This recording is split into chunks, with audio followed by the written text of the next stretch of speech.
And now I want to introduce a young rising star.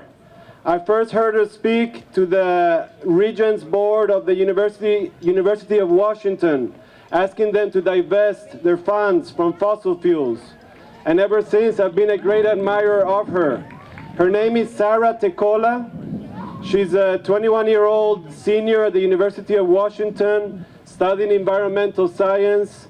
She's done research on climate change in the Salish Sea, at the Elwha River in Indiana.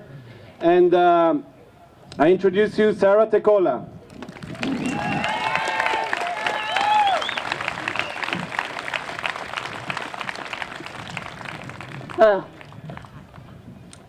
I would not be here today in front of you if it wasn't for climate change.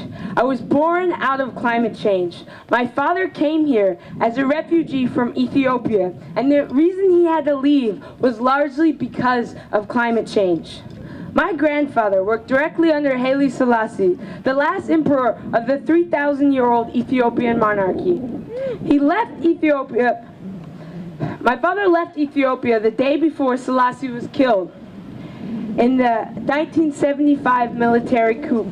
He was murdered because his people were unhappy with his actions as king, and more specifically, how he failed to deal with the famine of 1973 through 75.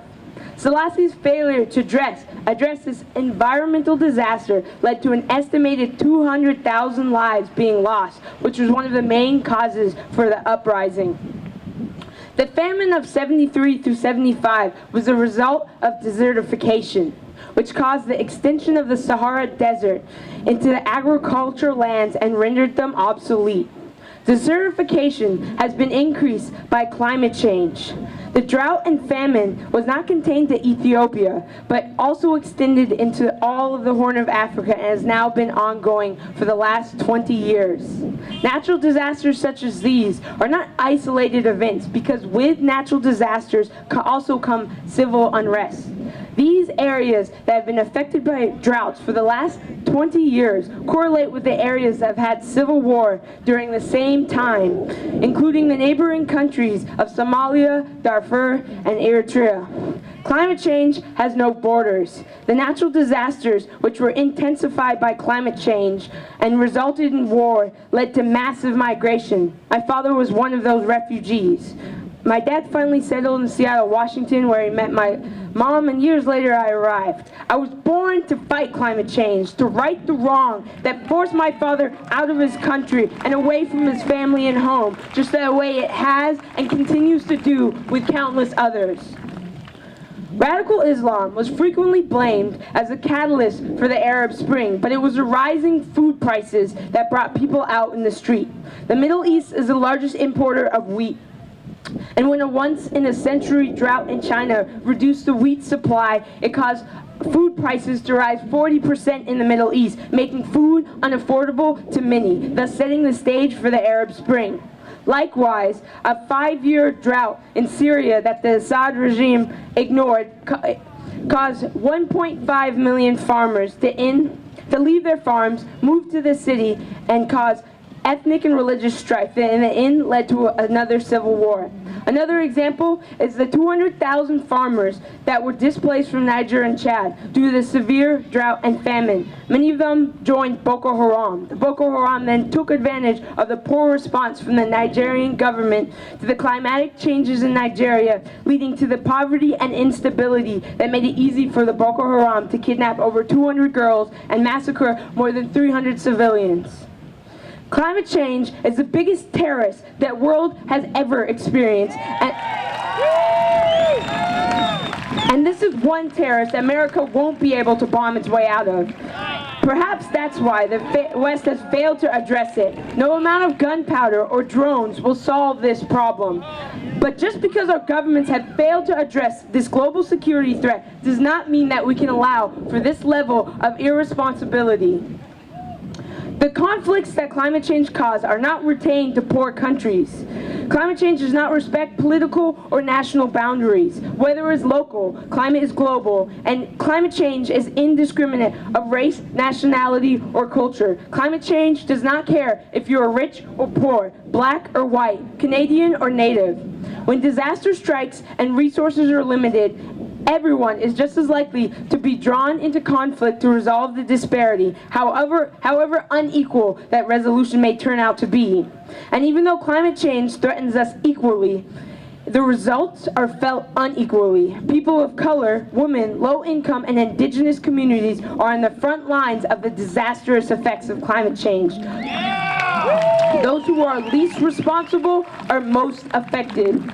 As Martin Luther King Jr. once said, an injustice anywhere is a threat to justice everywhere. As a young black woman and a second-generation immigrant, fighting climate change isn't a choice. It's an obligation and a duty to protect not only my rights, but my community and generations after me. I'm a 21-year-old senior at the University of Washington who plans to continue on to get my PhD in oceanography to study the acidifying ocean caused by our excessive carbon pollution. This is especially important to me because I live next to the Salish Sea, which due to coastal upwelling has some of the most acidic pH levels in all of the oceans. Staring into a microscope at pteropods at Noah's laboratory, I had a life-changing experience. I saw with my own eyes the proof climate change is happening now. The acidification in the ocean was causing the shells of pteropods to dissolve away their shell that they were composed of. No big deal, right? They're just some species I've never heard of. At least that's what some people claim. Pteropods are microscopic snails, so that most people have never seen them. So why should we be concerned about this little species being affected by climate change? Well, these microscopic snails are at the bottom of the food chain, and thus many creatures in the sea, including salmon, depend upon this food being present to survive. They are some of the most essential prey items in the ocean. When you pull out the bottom of a foundation, the whole house comes crumbling down. And when I recognized that the foundation of the ocean's food chain was being destroyed, I realized the state of emergency that we are already in. Further proof that climate change respects no borders and is not restrained to just poor countries. What do I have to look forward to once I graduate, given the current projection of our emissions? The end of coral reef? The extinction of wild fish in the sea, an increase of 2 degrees of warming, the rest of the Arctic's ice melting away. These are all forecasted predictions that could happen in my lifetime. The world's politicians are gambling our future away, and I don't plan on letting it happen. I fight to end climate change because I have no future if it is not stopped. When I am old, I want to be able to tell my grandchildren that I fought for both theirs and my future. I want to be able to tell them I was part of a movement that changed history and averted the extinction of mankind. That I did just not sit back and let the world burn, but I did everything in my power to stop it.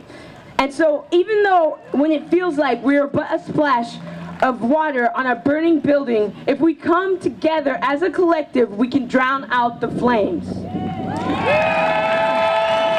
So what does this look like, and how do we put out the flames? Well, I'm proud to tell you that you have already begun. By coming out here in the hundreds in solidarity with people across North America and in New York, where the largest climate change rally in history is occurring, we are already a part of the solution. We need to make climate change a populist movement. We need to make it a voters issue. We need to raise enough concern over it that every politician and party make sure to have a climate change platform. We need to make it known to politicians that it is unacceptable to deny the existence of one of our biggest threats in human history. And if they decide that they want to deny climate change, then we will decide they are unfit for political office. Become involved with local politics. Call, write, and know your representatives. Let's not forget that it is our taxes that pay the politicians, and they're here to serve our interests. And we put them in there and we can take them out. You see, we are at a turning point. The United Nations Summit in Paris in 2015 is our last chance to take climate action if we want to stay below 2 degrees. Let's shape history. Let's avert the extinction of mankind. Are we going to let them get away with ruining the planet? No! Are we going to let them get away with destroying the ocean? No! With ruining our future? No! So what are we going to do? What are you going to do? Thank you.